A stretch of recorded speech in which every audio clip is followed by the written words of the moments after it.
ఏ విషయంలోనైనా నువ్వు మనిషిని ఆధారం చేసుకుంటే, మనిషి మీద నువ్వు ఆధారపడితే అది మన జీవితంలో చాలా డేంజర్ అంటున్నాడు, అపాయము అంటున్నాడు.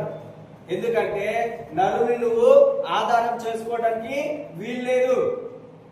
నువ్వెవరిని ఆధారం చేసుకోవాలంటున్నాడు?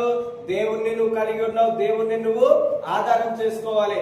ఒకవేళ మనం నరుని ఆశ్రయిస్తే, నరుని యొక్క జ్ఞానమును ఆశ్రయిస్తే, నరుని యొక్క తెలివిని ఆశ్రయిస్తే, అంటే దానికంటే అర్థం ఏంటిదంటే, మనకి ఏదైనా ఒక సమస్య, ఇబ్బంది, బాధ వచ్చినప్పుడు మనము దేవుని కంటే ముందుగా మనుషుల దగ్గరికి వెళ్ళినట్లయితే దేవుడు ఏమంటున్నాడు?